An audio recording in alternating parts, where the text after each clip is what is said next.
If you want to win in fantasy football, you need upside. You want those guys who have game breaking performances. Who is it going to be in week 4? It's time to give you our boom picks for this week. All right, Chris, who you got first? Look, we usually don't put guys on here that we say are no doubt must starts, but I think it's okay to put Josh Jacobs on the boom video this week because if you got Josh Jacobs, he probably doesn't feel like a no doubt must start right now. Not a great start to the season for Josh Jacobs so far. But the usage is there. The opportunity is there. It just hasn't happened. He currently has the 10th most rushing attempts in the NFL. He's tied for 5th in attempts inside the 5-yard line. He's got 14 targets. He's got 10 receptions. Everything is there for him except the results. And this could be the week because he gets the Chargers, who just made Alexander Mattison look like a halfway decent running back. Alexander Mattison just had 97 yards on 20 carries, almost 5 yards a carry against his defense. And I think Josh Jacobs is a bit better than Alexander Mattison. I think this is the week where it finally comes together for Josh Jacobs because he's getting the usage, he's getting the pass catching, he's getting chances to score. I think he finally gets into the end zone, rips off a big run, goes over that 100-yard mark. So don't panic on Josh Jacobs. I'm sure you are panicking on Josh Jacobs, but don't give up on him yet. He's had 3 really tough matchups to start the season. Now he gets his first soft matchup. I think he comes through in a big way this week. If you got Josh Jacobs, give him another chance. He's going to boom in week 4. All right, I'm going to go with the running back that isn't quite must-start territory, but maybe it's not going to be much longer before we say, you got James Cook, keep him in your lineup. Now, here's the thing with Cook, there were still some people skeptical heading into the season because he's never been the lead back. He's never gotten, heavy volume as a runner. He's really going to have to catch a lot of passes to be fantasy relevant. Not so much, because what we've seen this far is the opposite. He is not only clearly the lead running back in Buffalo, he's getting a lot of volume. In fact, he's averaging 15 carries a game, and he's doing the most with it. He's not just getting a good amount of volume, he's averaging over 6 yards per carry, and this isn't just some small sample, fluke or an outlier. Last year, he averaged 5.7 yards per carry. He's just a good runner, and now he's getting enough carries to get big chunks of yards. And he still does catch passes. The only thing he's not getting it is the touchdowns. We know touchdown regression will come at some point. He will find the end zone. The reason I really like him this week is because I think you're going to see even more volume from him. The Dolphins are coming to town. Now, you might naturally think, Dolphins, highest scoring offense in the league. Buffalo, also a high scoring offense. Is going to be a shootout. It's going to be the quarterbacks. What do you think Buffalo is going to want to do? They're going to try to match the Dolphins, blow for blow? No.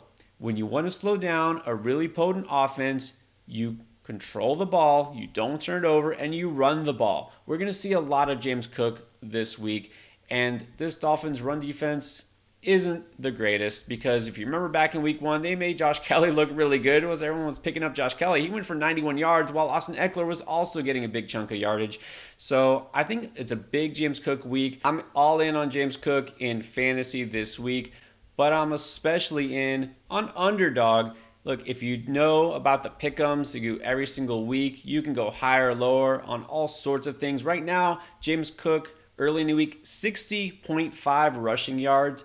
If you go higher on that, to me, that's an easy smash because he's gone way over that in the last 2 games in terms of rushing yardage. If you are new to Underdog, if you haven't tried it yet, this is the perfect time because you still have a new customer special, good for the Thursday night game. You still have time to use that. Jared Goff just needs 1 yard. You combine that with James Cook or any other pick, and you can triple your money just like that. Just make sure you use promo code ENDGAME to get a 100% deposit match up to $100. Now let's move on to the next boom. Chris, who you got? Yeah, I said I usually don't like to pick guys that we say are no doubt must starts. I also usually don't like to pick guys who were recent waiver wire pickups coming off a big game. But I feel good about Tank Dell this week in this matchup against the Steelers. Steelers secondary has not been very good. In fact, they've been terrible. Just gave up over 300 yards to Jimmy Garoppolo last week. But the run defense for the Steelers has still been great. And the running game for the Texans has still been horrendous. Dameon Pierce was awful again last week. He found the end zone, but that's about it. So this is probably going to be another game where the Texans throw it 40 plus times because that's the only thing they're going to be able to do. And Tank Dell has actually led this team in targets each of the last 2 weeks. I'm not ready to say he's technically the number one guy yet, but you got to be encouraged by his usage. He also had a 56% air yard share in week 3. That is a recipe for a huge game. Give a guy a lot of targets and a lot of air yards. He can have a big game. I think he does it again this week against the Steelers. We just saw Davante Adams put up a huge game. Not saying Tank Dell is Davante Adams, but we saw him do it. And even Jacoby Myers had a very good game against this defense. So in another matchup where the Texans are almost certainly going to have to throw the ball a ton, they're not going to be able to run the ball. If Tank Dell once again leads his team in targets and air yards, he's absolutely going to smash again. This is a guy I'm trying to get in my lineups every time I can this week because I think he's really going to boom. Well, if you've seen this week's waiver wire video, Tank Dell was on there a second week in a row. But we also mentioned Josh Palmer. Well, the main reason for that is, unfortunately, Mike Williams out for the season with that knee injury. That's a tough blow for them. They have to move on, pick up the pieces. That means Josh Palmer has to step up. He's done this before. You might remember last year, both Keenan Allen and Mike Williams missed games here or there. There was a stretch during the middle of last season where Palmer was regularly getting about 9 targets per game. And in fact, he almost had 3 different 100-yard games. I say almost because he went over 100 yards twice, and then he had a 99-yard game. So I'm going to count that. Look, this is a guy who does have some upside. Of course, Justin Herbert at quarterback, the Chargers throwing the ball a lot. And this offense has looked even better because of the change at offensive coordinator. So Palmer has already flashed upside, and now he's definitely in line for some more targets the rest of the season. But I think this week it starts right now because he gets the Raiders. We know this Raiders defense is not very fearsome, especially in the secondary. This is a guy who can make those big plays. He's going to have to step up. Quentin Johnson not ready just yet. Austin Eckler still out. This defense still bad. The Chargers are going to have to throw the ball a ton. I think Palmer easily gets 10 targets in this game, which means you're going to see that volume. So Palmer, to me, not just a strong waiver wire ad, he's a strong start, and I think he could have a big game. Who else do you think could have a big game in week 4? Yeah, I like DK Metcalf a lot this week against the Giants. I wasn't big on DK Metcalf in the draft process. I mean, it wasn't like I was down on him or thought he would bust. I just thought he was being drafted too high. But I got to admit, he's looked pretty good so far. Geno's looked pretty good. But you got to love him this week against the Giants. Giants giving up the 11th most fantasy points to wide receivers. That's not like incredible. But what I really like is they're giving up big plays. They're allowing over 15 yards per reception to wide receivers this year, and DK Metcalf is averaging over 15 yards per reception. This feels like an absolute mismatch in the sense that you have a big play wide receiver going against a defense that can't stop the big play. The Giants defense looks terrible. Doesn't matter who they're playing. I think Geno Smith has a nice game, and I think DK Metcalf has a huge game this week in week 4. I think he finds the end zone, has a couple of big plays.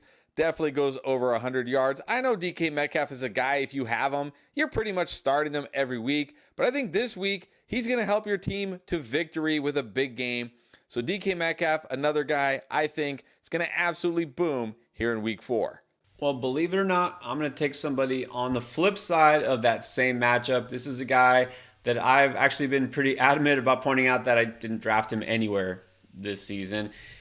But I'm going to say that if you do have Darren Waller, you're going to have to start him this week because I think this is the week where he finally breaks out as a Giant.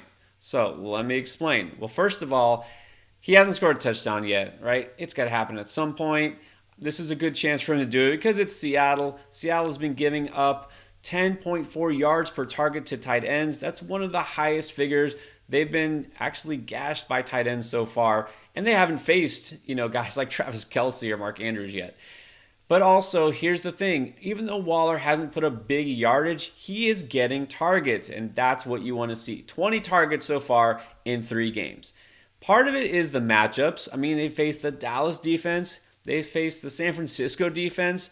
And Arizona, not, the pushover we thought they would be. They at least put up a fight. So he hasn't had great matchups, and now he does. So I think it's in line for him to finally bust out. New York also showed some signs of life, at least on offense lately. Look, there is just no clear-cut number 1 receiver there in New York, or 2. I don't even know who's going to be on the field at any given time. They have all these guys that are rotating in and out, but the guy who doesn't come out is Darren Waller. He is that number one target in the passing offense.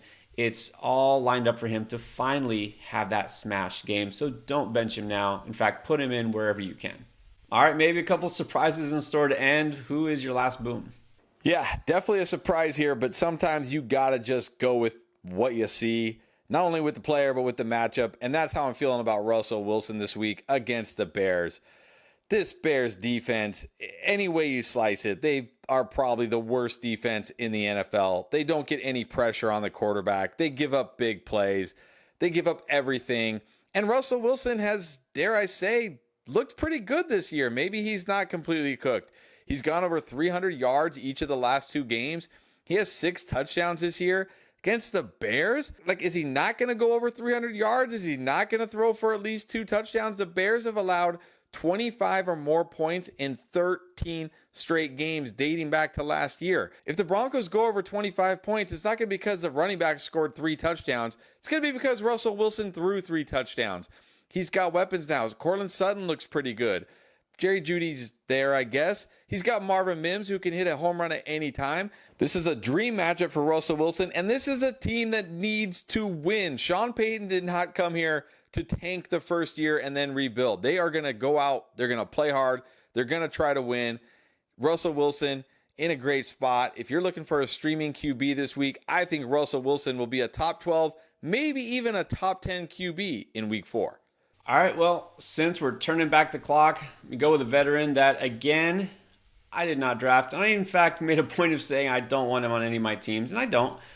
But look, if you have Michael Thomas, I know this pick is, I'm even shocking myself here, but if you have Michael Thomas, put him in your lineup this week. I feel like this is it. He's been all right so far. 18 catches, 166 yards, about 55 per game. Nothing special, hasn't scored. So what would change this week? Going against Tampa Bay, not really a terrible pass defense either. But I think the one thing that has changed matters, and that's Jameis Winston at quarterback. I thought it was interesting that as soon as Winston came in the game for Derek Carr last week because of that injury, he only threw to 3 guys. One of them was Chris Olave. You're starting Chris Olave if you haven't. Another one was Juwan Johnson, who got a couple of targets and then didn't do much else. And the other was Michael Thomas. Michael Thomas's target rate went up with Jameis Winston there. Guys like Shaheed, the running backs, everybody else, no. Winston wants to look down the field. He wants to look for his bigger targets, and he's going to look for Michael Thomas. And I will say the fact that in this Tampa defense, I feel like their best corner here, Jamel Dean, is going to be covering Chris Olave. Pretty sure of that. Michael Thomas is going to be operating a lot in the slot across the other side. Their other corner, Carlton Davis, has been hurt. The rest of this Tampa secondary isn't great. I think this could be a chance for Thomas to feast. As far-fledged it is for me to imagine myself saying, yes, I love Michael Thomas this week, I think if you have Michael Thomas, you want to roll with him. Those are the guys we love in week 4. Don't forget, we got you covered for everything you need to build those winning lineups. Check out our playlist right here.